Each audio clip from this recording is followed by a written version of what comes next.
So it's great to see you all. Uh, some of you I know, and those of you who are attending for the first time, welcome. Some of you attended it 4 or 5 times, this pre-workshop session. Welcome again, and great to have you here. And many of you I don't know, and we'll get to know each other in the course of the workshop, pre-workshop, and later if you decide to join. There are people still walking in to the workshop. So if I pause, it's because somebody just signed in. Uh, my name is Akshay Kaul. I'm a practicing landscape architect and a professional chair in the Department of Landscape at Manipal. I've been teaching for almost 3 decades now, and my practice has also been like that. I studied architecture way back from 1983 to 1988. And then from 1989 to 1992, I studied in New York and worked there for many years before I returned in 95. And I've continuously been teaching and practicing, bridging the gap in the profession because of academics, and in academics, bringing in the knowledge, the most current and relevant knowledge in the practice. Uh, my practice, I started after I came back in 95. Early years, I was teaching more and then practicing less, but I would say my practice really started to take off after I stopped, reduce my teaching load. I've never been a full-time teacher, but I have always been a visiting faculty, jury member, board of studies in India and abroad. And my practice is all about working with nature as close as possible, doing minimal intervention through design, spending a lot of time in innovation. And innovation happens because we do a lot of research. My practice is multidisciplinary. We traverse the whole line between policy making, landscape planning, landscape design, architecture, crafts, uh, disaster mitigation, and so on and so forth. We work extensively in the field. All the learning from the field then becomes part of our innovation. We collaborate, and almost 3 decades of the learning I'll be sharing in these workshops. We started this workshop, I think one of the first online workshops in April 2020, when the pandemic had just started. And I pulled out all the material that I had for 25 years. Earlier, I used to do a site planning workshop, hands-on across the country. Those were not the days of online. And the idea was to sensitize the architects across the country as much as possible, um, so that before we start to implant a building on the site, we understand the dynamicity of the site. And so, because I've been teaching architecture students for almost 25 years, urban designers and landscape architects, I realized that if we just had one tool as architects or people in construction or in design, if we just had this one tool and we just understood the site a little bit, then the damage on the site would be much lesser.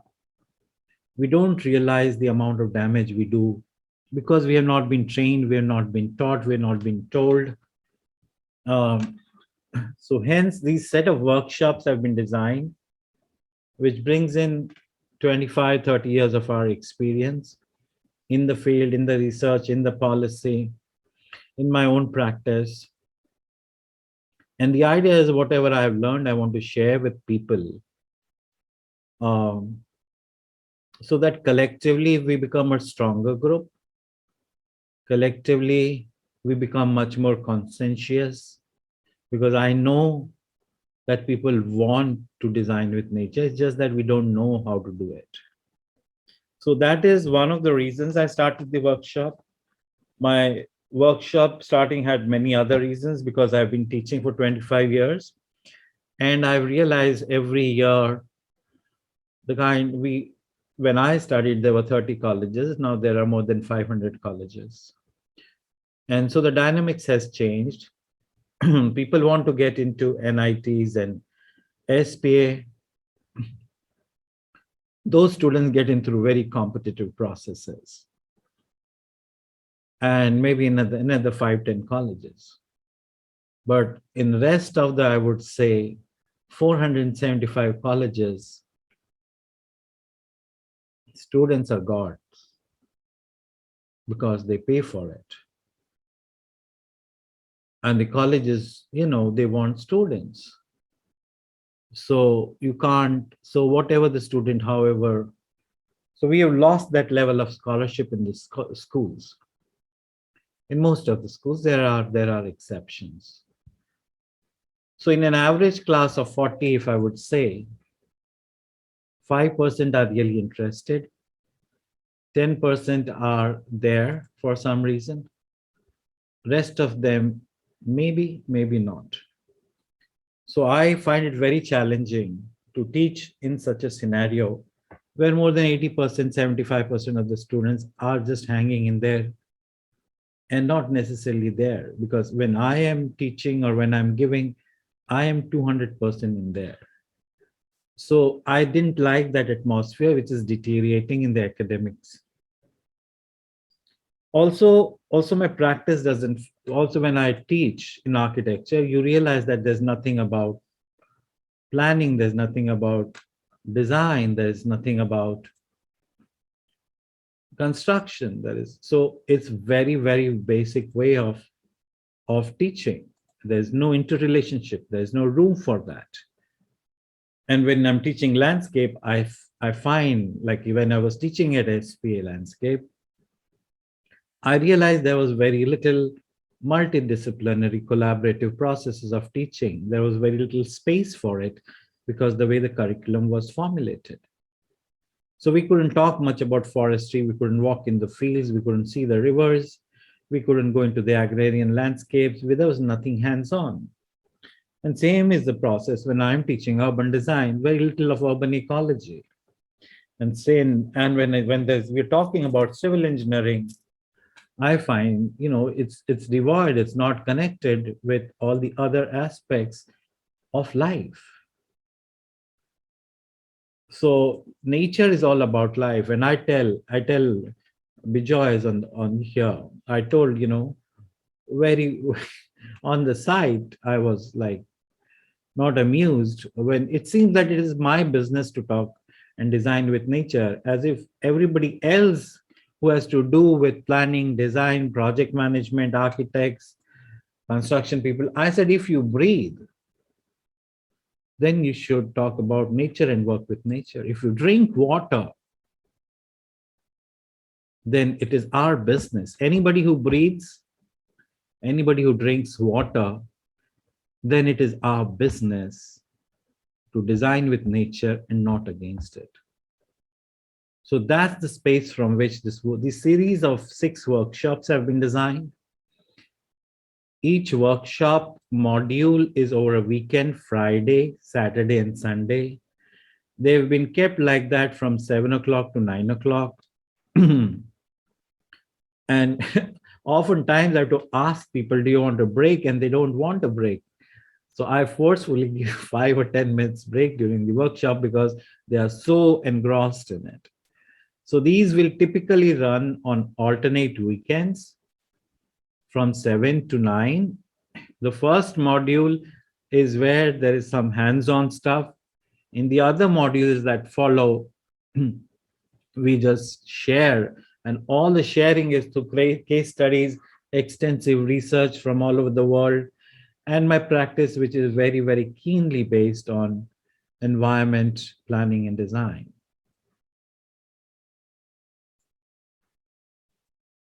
And we have people here in the workshop right now from India, from our neighboring countries, Sri Lanka, Peshawar, Pakistan. Welcome, everyone. Glad to see you here. So this is the condition of our rivers. And I would say this is the condition of 90% of our rivers. And either it is filled with discharge, which is either sewage, and this is alkaline so much, and that's because of marked increase in the industrial pollution, or our rivers are not even reaching the sea. We all drink water, but this is the condition, and we all contribute to its deterioration. And we all can take the first step with the kind of wastewater we generate, whether we're treating it, not treating it, what we're doing with it. So this is what our rivers look like. Next door to me, this is Yamuna. And this is Yamuna again. Same place, upstream, not even 200 meters. And this happened March 2019, 2020, when the COVID happened. And as soon as it opened up, I went there, took this photograph, and the virus helped us clean the river. I'm not saying that it removed the invasive species, but because the industries were all shut down. So what kind of development do we want? We all have to think about it. This is what the river looked like at Narmada during the COVID. What we've not been able to do for 30, 40 years now, that's what happened during the COVID. So it's not impossible, but it's forced upon us. Surat is one of the most clean cities. It happened because of the plague. But do we have to wait that long? This is Ganga, but at Patna. And you can see during the COVID, it almost became good enough to take bath in it.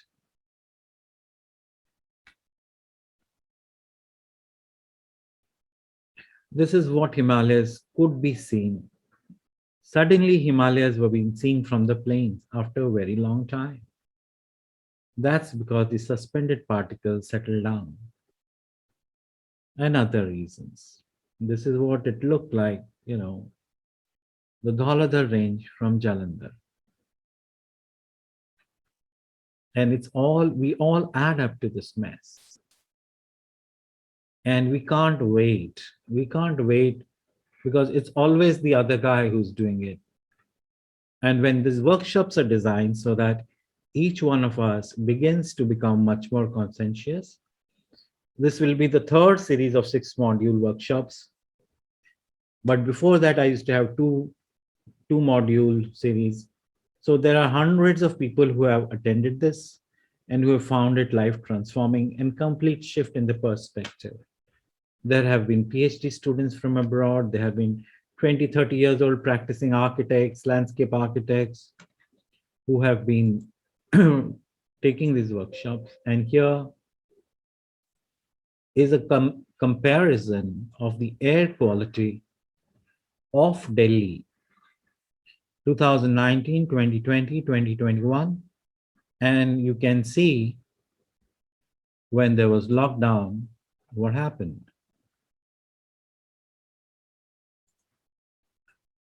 And you can see in the year of the lockdown, the number of clean days, clean air we had. This is the acceptable range, 50. And the number of days where we could breathe clean air in 2020 was just 7, 9, 10, 12, 13 days out of 365 days when we could breathe clean air. This is an average taken over the whole day of the air through the air quality index. That's all. 2021, not a single day when we've been able to breathe clean air. Yeah, this is the limit, 50 actually. So that's where we were. It all, and you can see when it all happened, March and this period. And we all add up. All the construction sites add up.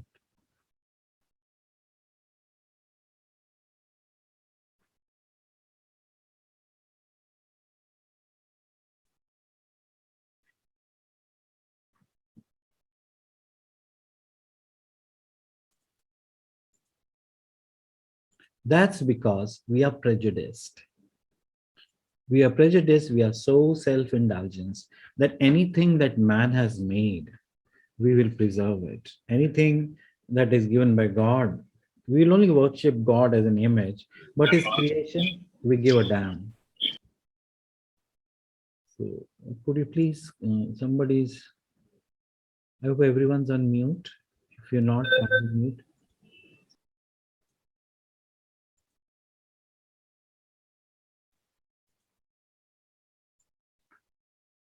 So now if you realize the oldest building, quote unquote, has been found under the sea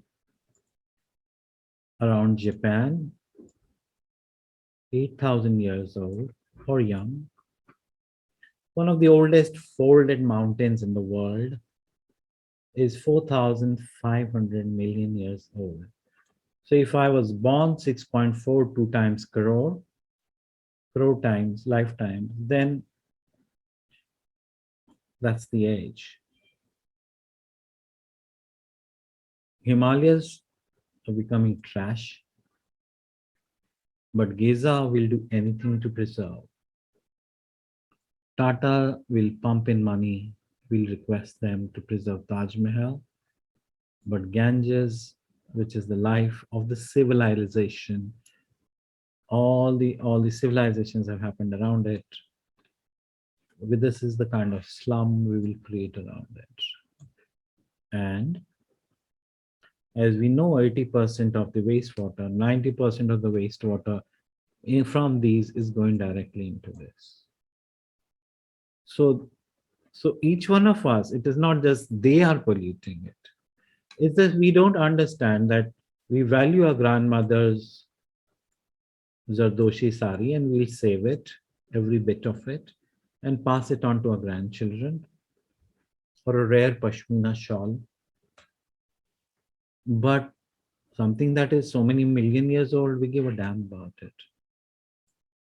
So it is this concern and the shift that needs to happen that this workshop has been kind of designed. We also have to understand that each site has millions and millions of years of natural history. So we care about our cultural history. What about the natural history of the site? Do you even know that? That the water that we might be drinking from the ground is at least 100 million years old? We just excavate it. So it's like, at the moment, it is like living on our great, great, great, great grandfathers' wealth that they put for us in form of nature. We're just extracting it. It won't last long. As you can see, all the Maharajas, what is their condition today? That wealth doesn't take us too long. Similarly, we've kind of inherited from the nature. So this is a project by Lawrence Halprin in the 60s in California, where I went a few times. And before he started to plan on the project, that's the kind of understanding and sensitivity with which he worked on it. It brings in a level of humility when we try and figure this out. And our ego then is inconsequential in the larger drama of the life. Believe me, if I'm not there tomorrow, nothing will change in the world.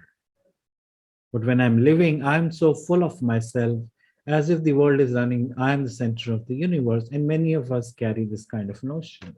We're inconsequential. The day we realize that, we will bow down to the nature and work with that level of humility.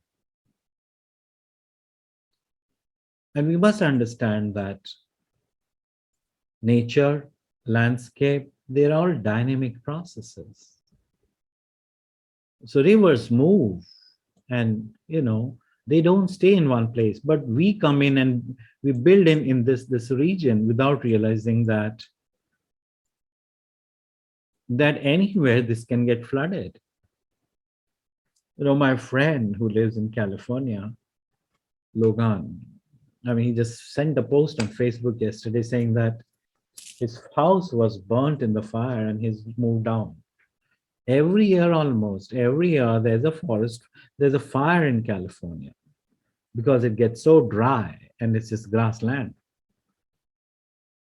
Same happened. Lakhs and lakhs of animals died in Australia. They were charred, they were burned.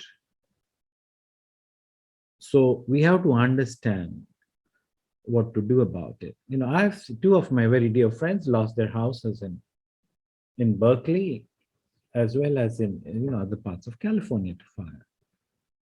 So we have to understand this is a dynamic process, and we all need to work with this understanding, because we are not taught about this in any of the architecture programs.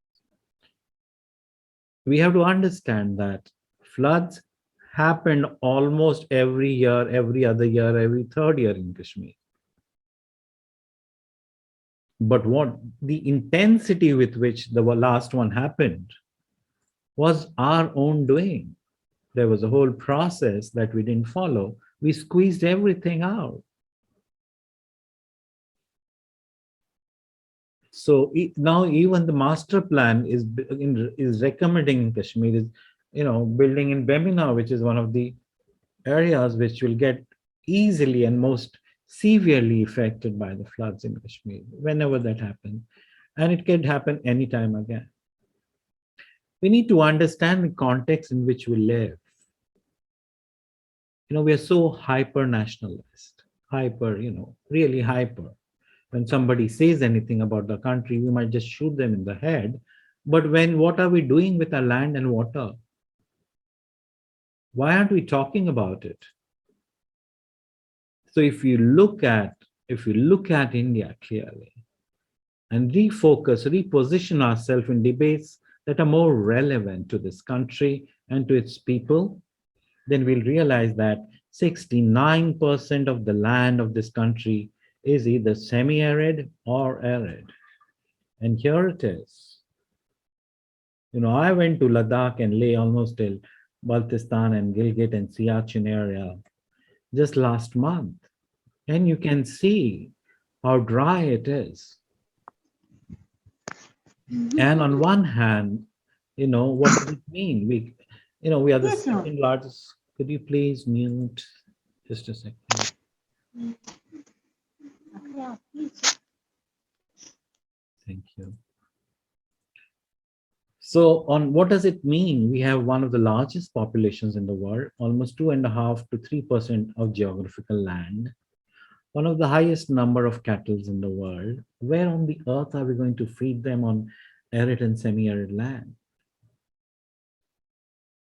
And on top of that, here is what it's happening. And this is so true of our subcontinent. Yeah, our subcontinent is the most populated between Pakistan, China, Bangladesh, and India, you know. So, and excessive amount of erosion is happening in all these areas, in the coastal region. So on one hand, we are almost 70% semi-arid or arid, and at the great length, this kind of degrading of the land is happening, eroding for many, many reasons, and I'm not getting into that at the moment.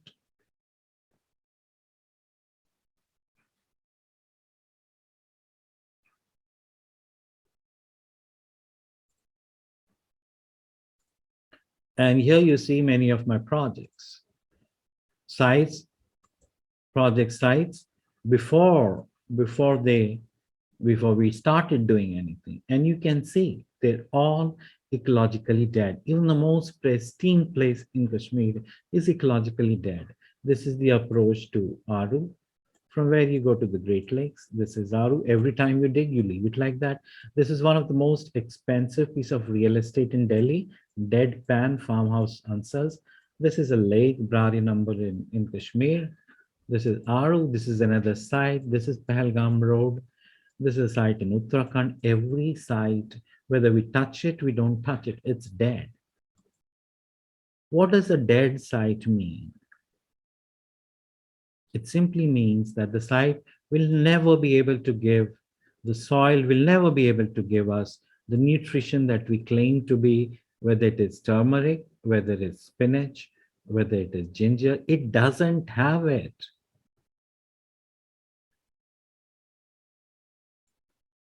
So that's the unfortunate situation in which we are living in a crisis, and each one of us can contribute to begin to slow this process down, begin to actually reverse it if we all work on it collectively. This is an award-winning project of mine, which won the global award in architecture and landscape. But look what happens to the site. This is another site which is on hold. Every site we touch as human beings, something wrong with us fundamentally. And this is Ganges between, somewhere around Rishikesh. We made the road, and it's so simple, just to make some gabion structures and not to allow it to go down and actually reclaim land. That's all it requires. I went to Ladakh and all these regions, and I was like flabbergasted. We've cut mountains which are just mud. They're just rivers of mud flowing on the road. I was stuck for 5 hours. But we cut the mountains, we didn't stabilize the mud mountains. So, and this technology all available. It's just a shift that is required with anyone who has to do anything with planning, design, policy, and construction. So hence this series of workshop.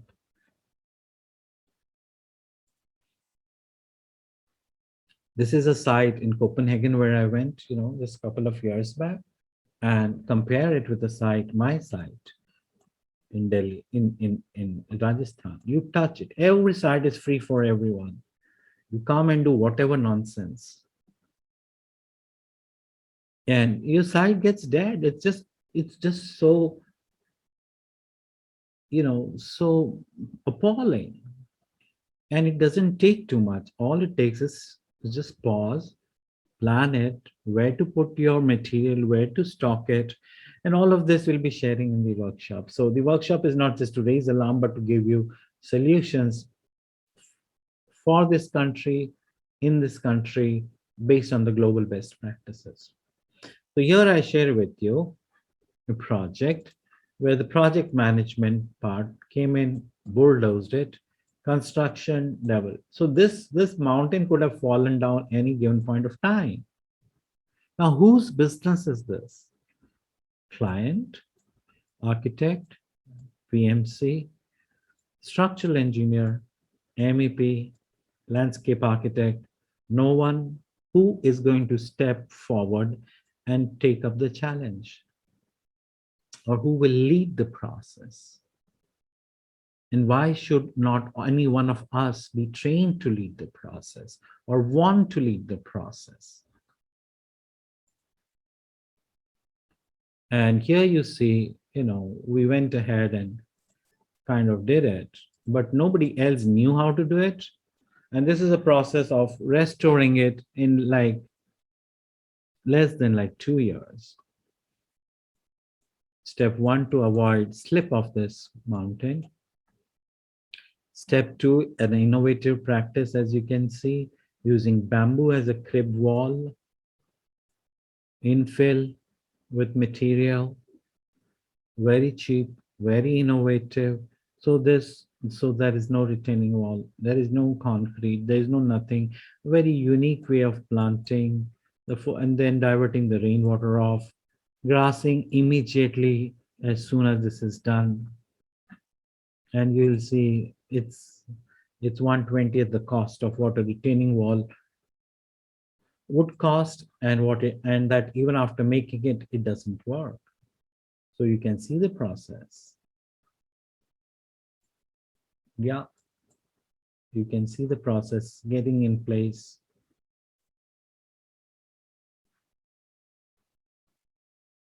And here we you have to cordon it off. And within a year, and within a few years, this, can you believe this? It's about a mindset, it's about an attitude, it's about how you feel, how connected you feel, and how responsible you feel, and what is the purpose of life.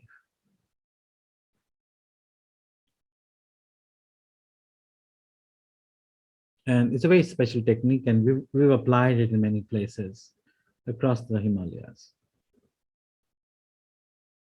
So these are what we want to share with you in the workshop. And that's the whole idea, to empower hundreds of people. We've already done so. Our pre-workshops have been attended by more than 500 people or 1,000, I don't know. And workshops have been attended by a similar number. And here I just went there last month. What last month? This month, And this I'll just share with you. This is the same thing. This road was constructed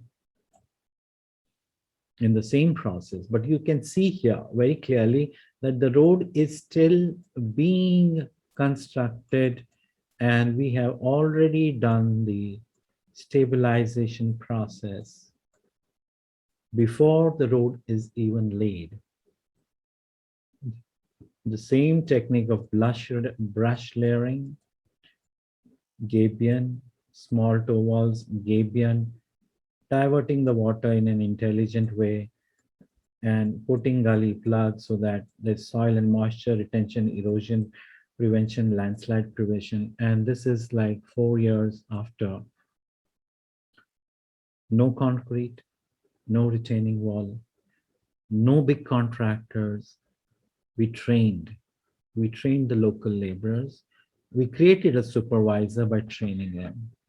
Hands-on workshops. We are on the site every month, someone or the other, except during COVID for last 5 years. And we turned this into a forest.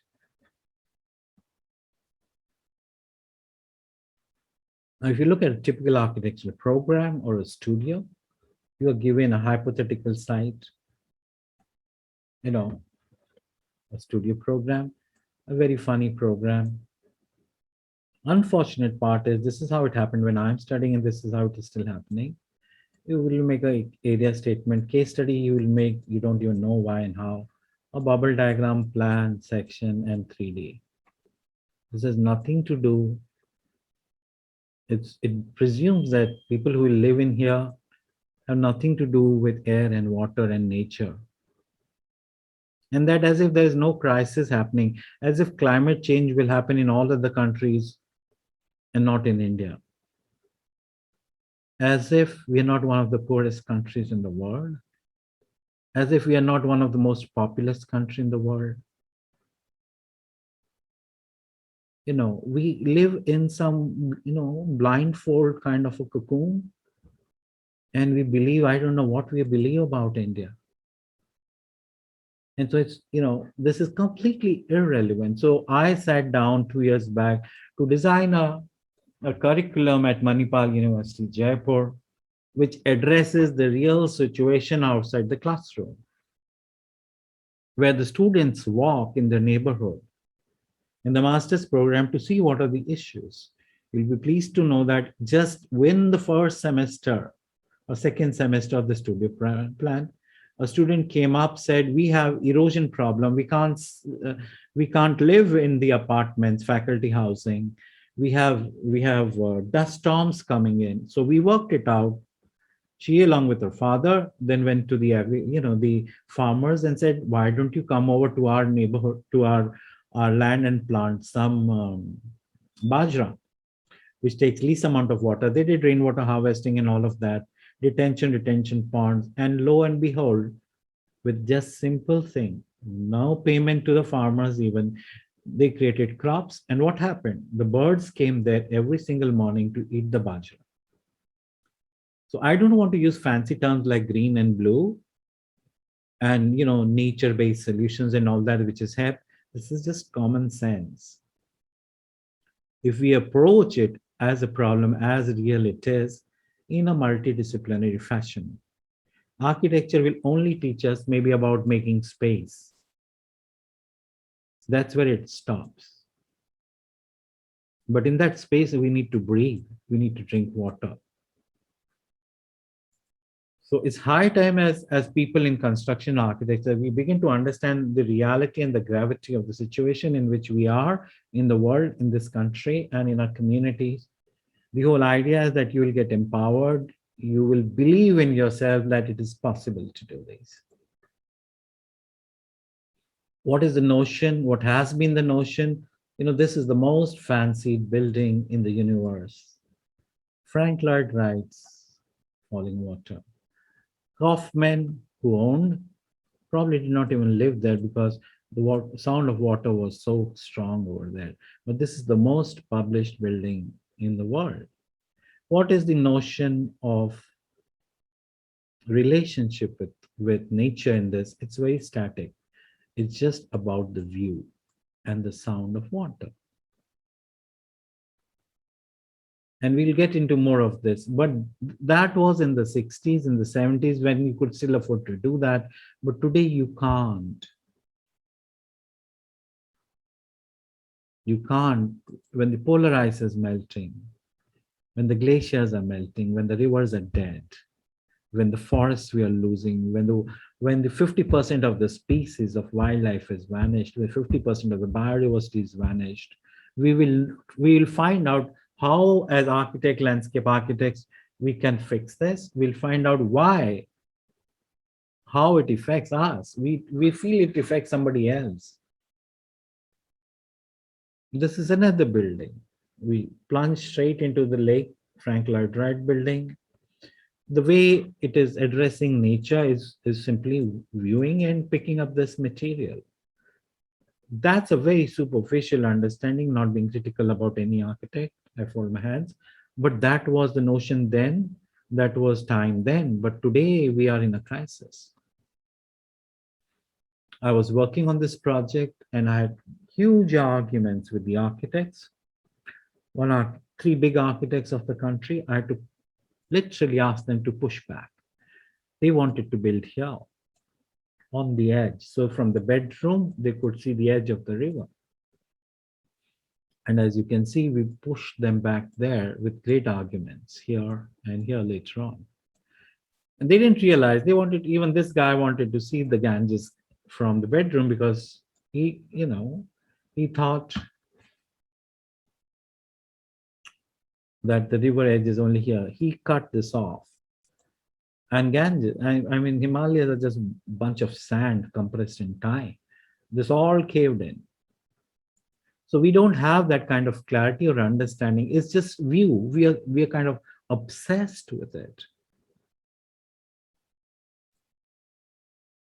So in the project, this is the Govardhan Village project that we work with Biome, Chitra, Wastewater in Bangalore. And our approach is very basic. Now we move on to the second part, which you will see as case studies, is how to connect the water systems, our disjointed water bodies. For us, this is the starting point of our knee design. All the big talk, zero waste, this, that, we've been doing for the last 20, 30 years, is that we connect fragmented pieces of water system to very different biospheres detention point. We have been doing it for the last 25 years, and we want to share with you those projects and learning.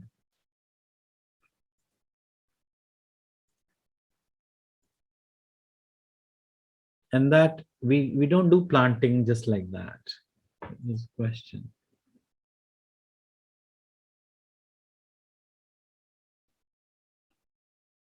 Thanks, Tanya. Tarungi. Uh, so this project, again, we realize these are places where erosion happens most. So strategy one, we work with water. Strategy two, we try to understand the land. Yeah. And it's not planting, and landscape is not about just trees. It's a myth. It is also about the vegetation. It's actually about the habitat.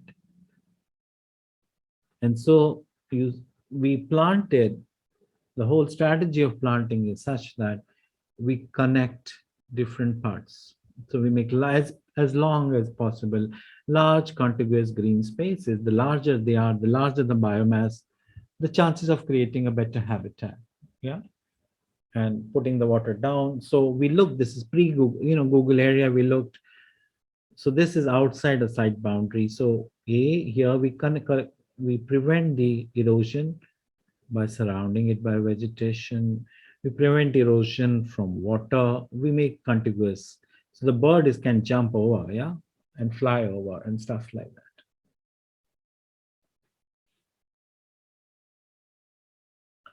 And this is very clear. This is clear all across the country. This is a map that we researched. Now, many people have seen this. More than about 110 years old transformation in Kashmir. And you could see on the surface, literally a connected system, from Kashmir, Srinagar area to the Buller Lake, and a fragmented system in between houses, in between agriculture, in between now orchards and marshes. And you can see this is the east side of the river, this is the west, that's north, and that's south. And what we have done for what? And it's funny, it's stupid, whatever you want to call it. Why do we do this? For the betterment of the future of our children, right? What do affluent families do? Unfortunately, we'll all educate our children. And where will they go for the undergraduate and masters? United States of America, UK, now more in Australia, New Zealand, Canada, because you get the PR, and they will just be there. So we in Kashmir have houses which are like 2-story high, 3-story high, 4-story high, 8 bedrooms, a lot of times minus the children. That's the typical situation. And, we've forgotten that our existence is completely dependent on this.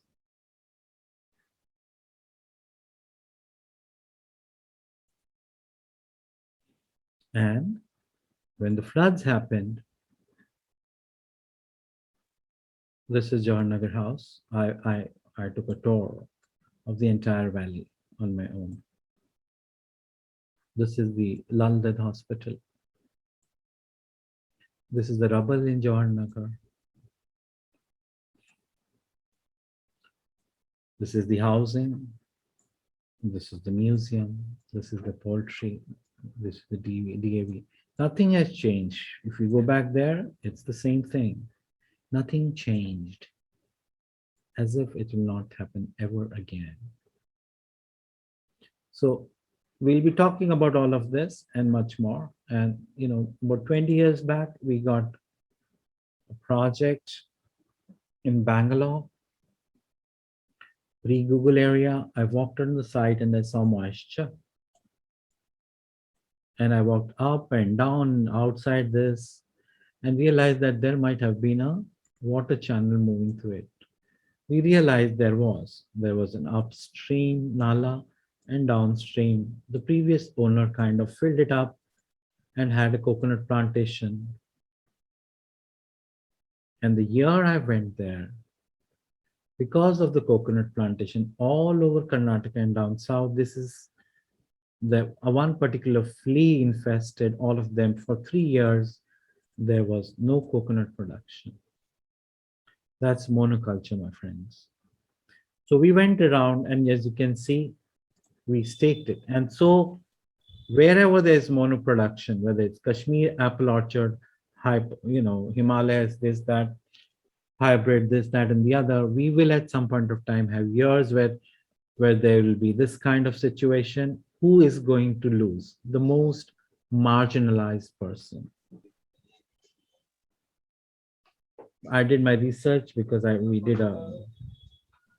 studied environmental law and policy very recently. And in Kashmir orchards, there's a co-relationship between farmers and tumor and cancer, because the kind of pesticides they do use. So this we excavated, we used very little material, and that was the result. Where landscape planning, water conservation, all of this married together in all our projects here. There's no differentiation. So we are working with I'm not going to name the foundation, one of the very established foundation globally for water conservation in the bush.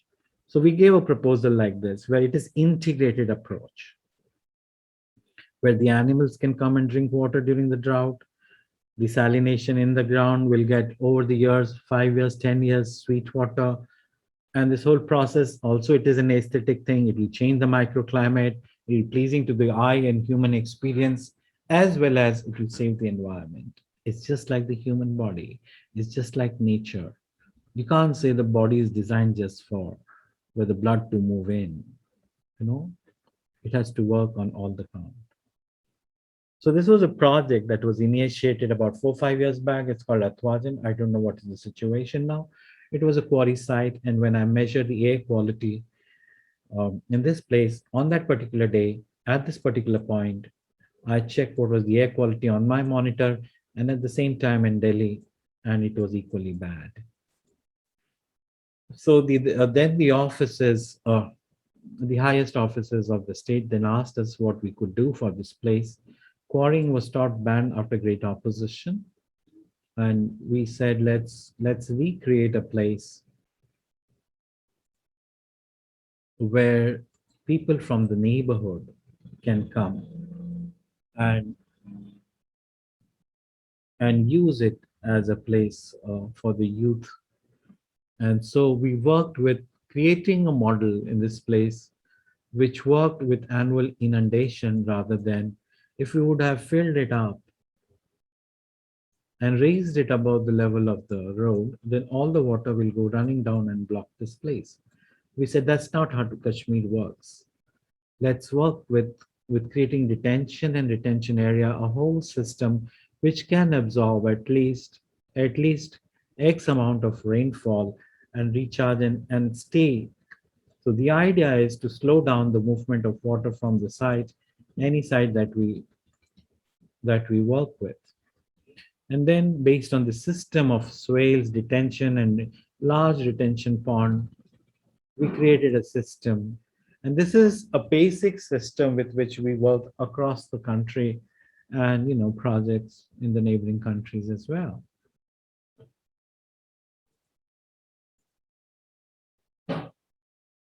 And that's what we came up with. Will it be built, not built? It's no more my problem. I've given all the drawings for this, for phase one. But we want to create models, and that's what we are all about, and that's what we're doing across the whole country. In every particular state, we want to create inspirational models of working with nature, and the aesthetics is a derivative of the natural systems and processes and its restoration for human experience, and a habitat for birds, bees, and all kinds of mammals that are allowed to come into sites. Every time it rains in Delhi, we know what happens, because it's somebody else's business. The metro leaves the water in the parking lot of the mall, and the water oozes out because it's beyond its carrying capacity. Nor do we have tools and technology to kind of work with these overloaded systems because we're not thinking enough. It's not a priority. But when more of us talk about it and more of us make it part of our policy, planning, design, and people will know how to go about doing it, we can become, the change makers. So those connecting green practice that we do in every project, we try to bring that and presented it in different forums. And EDA then brought us in and made this as part of at least its story for the new master plan of connecting the urban greens of Delhi. Will it happen? Will it not happen? We're sowing the seeds, we're training, we're capacity building people like you all over the country in hundreds now. Hopefully one day there'll be much greater consciousness here. So this is a project that we shared with the Lieutenant Governor of Delhi a few years back when we were called in. What is it that we can do with the open spaces? We said connect them. And this is all the way from Okhla Barrage to Saritavia to Tuglatabad, and we showed them it is possible to be done and beyond. And we did it for the rest of the country. And then we gave this project along with Intact to NIUA that was making the new master plan for them. In this workshop, you learn very basic things of how to make an elevation map so that you can understand in one go. You can tell that this is up, this is down. And hence the water will flow somewhere left. This is the Shreyas project that you just saw in Bangalore, where we excavated this system so to create the ponds. We reconnected from this part to this part. This is like 20 years back when people were not even aware or talking about it. And you will learn how to look at a contour plan and figure out where the water is going to move and where it might collect. The reason is because as architects, I want to have my water body here. Hello. We have to stop being like a child. I want, my building, my site. It's God's creation. We are here temporarily as guests. And when we go into somebody's house as a guest, we should remember we are on this planet as a guest. And in COVID, we realized we don't know how long we are a guest here. And when we go to somebody's house as a guest, do we litter around? Do we trash around? Do we misbehave? Do we become a brat? But that's how we are behaving on God's planet. In the name of religion, in the name of architecture, in the name of construction. So you learn about how the water will move, where it tends to move, and hence where the water bodies can be created. You will learn what is a watershed and very simple techniques of watershed mapping. And hence, when you learn something like this, it's very simple to apply that I will not build my building here. I will not build my building here. I'll build a building on the ridge, and on the ridges of a different type, I will bring my buildings. So that is the understanding. I want to bring my building here. As an architect, we are trained to make buildings with only 3 things in motion. And I'm tired of it. 1 is the axis. 2 is the view. That's about all. And maybe sometimes when we are much more conscientious, where is the north and the south with respect to that of forms are evolved. But we don't know how the water is going to move on the surface, below the surface, where the birds will come, where what, all of that we're not concerned with, nor are we taught, so the idea is to empower each one of you with so many case studies, examples that you will believe that it can be done by you as well. Or at least you will know the process. Or at least you'll know what not to do. That's huge. And here you see, what you see over here are these numbers. This is the largest watershed. So we work on that watershed. This is how the vegetation was. And, we work with that as a layer.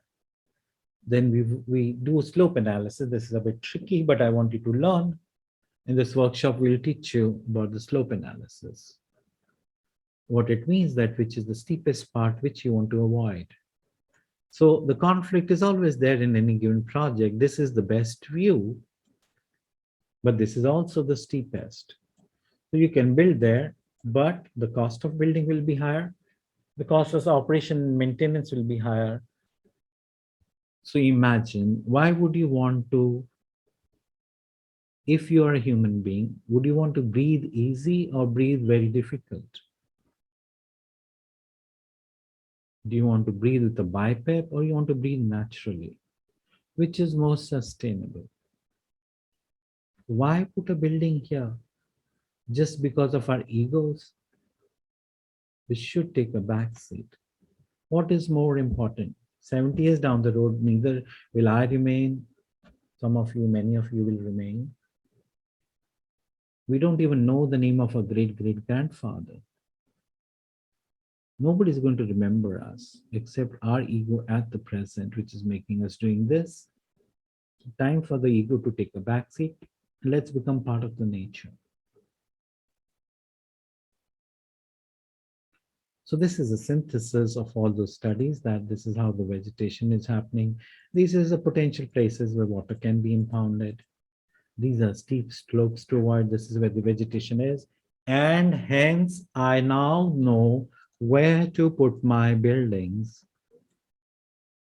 Rather than I want my building here, there I am an architect, the God of the universe, who's least paid but thinks the most about himself.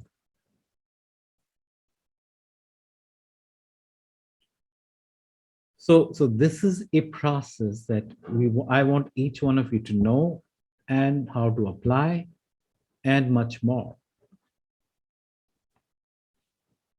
Hence these workshops. And this was a synthesis. This is what I taught to some of my students in the master's program in Jamia. And this is what they came up of, for the site. And then this is how the design evolves. Design is a consequence of what is there on the site. And now there are many more layers. The view is one of those layers. The movement, accessibility is a, and believe me, there's view from everywhere, but we're obsessed with one point view, as if I'm a guest, I'm going to sit by the window 24/7, gazing out over that one point view. View is everywhere. There's view of the sky, there's view of the stars, there's view of the bird, there's view down, ground, everywhere is a view. And if you step out of the room, the view changes with every little walk. So we must first understand and convince ourselves. Once we're convinced, we'll get out of this notion and a preoccupation and a compulsiveness with which we drive ourselves crazy, and hence the environment. So in many projects, now people who have been working with us for 5 years, 10 years, 20 years, we will do this process. They come to us and tell us, Akshay, tell us where to put our buildings. It's not, Akshay, we are left with this. Can you please put some plants for us? We don't do that. I have 15 years left of my life. I'm not wasting on those projects. So my roommate from my college from 1983 to 88 sends me 17-acre project site to be real estate developed. And I have to tell him, boss, sorry, I can't work on this because it's a disaster. Because I have just limited time and I want to put it in such a way that many of you are benefiting from the experience and knowledge I have gathered over the years. This is a project site in Uttarakhand where we mapped every little stream corridor and we applied, and hence you can see that earlier the buildings were getting placed in the watercourse. We had to move them. Yeah, so most of the buildings have been moved away from the water course and the stream courses. And this is one of the most important stream courses now, where we have worked on it. And consequently, downstream, there's a hand pump where water comes out without having to press it. The amount of water it's perennial. The amount of water that is coming out from this is way more than the water that came up before the construction happened. In most cases, it's other way around. So we'll be happy to share all of this. Our workshop begins, I think, October 10th. So we'll be doing two more of these pre-workshop series, so that I don't know how many times I'll be able to do these workshops, because we don't know how many times I'll be able to do it in future. So hence, the more of many, as many people participate, the better it is for all of us. So this is what I was saying. Effectively, if we look at the wastewater treatment system, we are nowhere close. This is a data provided by the government. Yeah, which says that next to Delhi, Mumbai has this much capacity of treating its wastewater, which is actually only 26% of the capacity.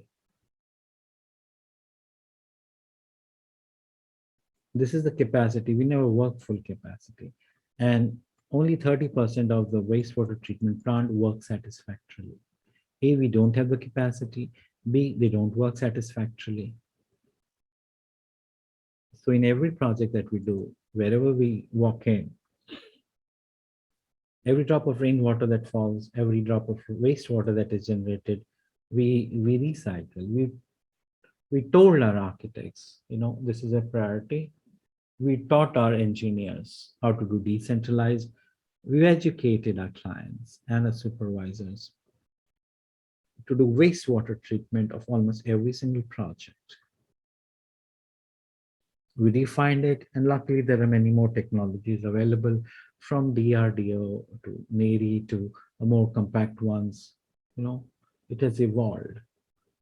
So this was a very simple one. In an existing farmhouse which would get flooded with wastewater, they didn't know what to do. So the wastewater comes and treats to this, and it goes into the agrarian landscape.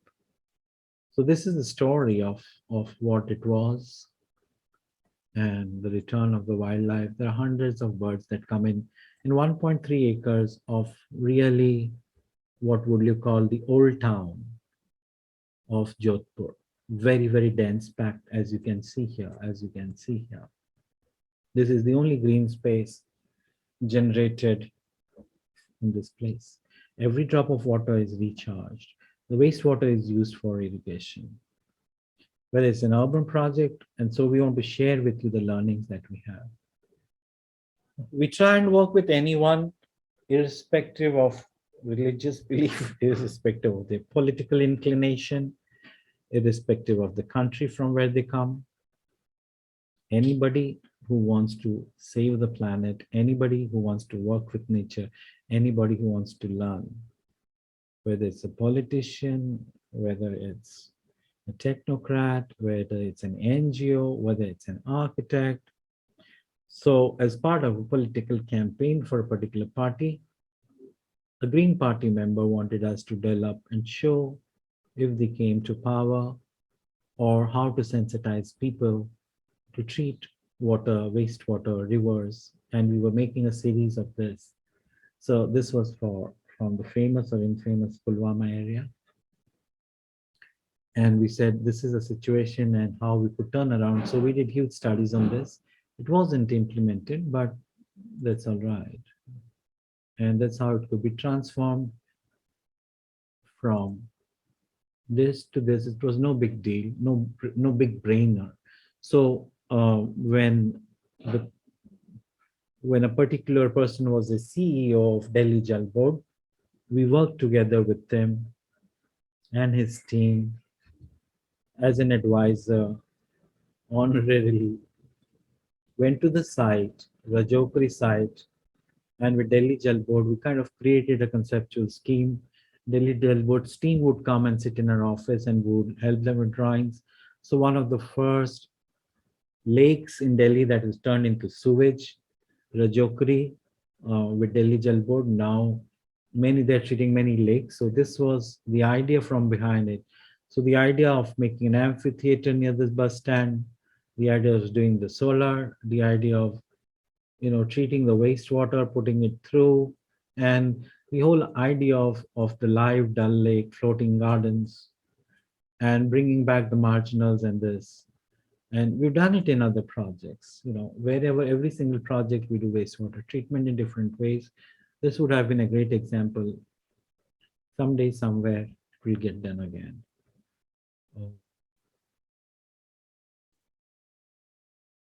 So this project has been ongoing for last 2 years, and I've just kind of pulled out myself from it. And we were brought in a whole series of wetlands, and you can see from concept to reconnecting the wastewater water system. And sorry, let me just mute somebody. We connected the systems, and this is what the pond looked like.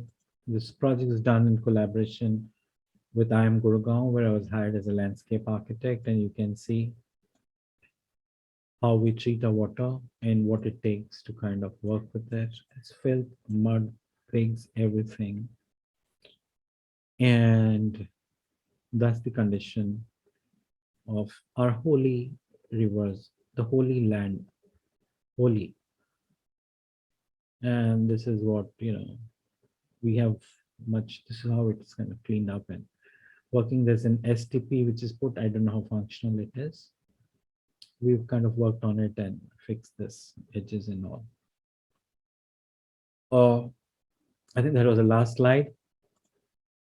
And so this workshop series is a 6 module. Module 1 is, and like I said, this is Friday, Saturday, and Sunday, twice a month. So we begin on 10th October, November, December, 10th January will end.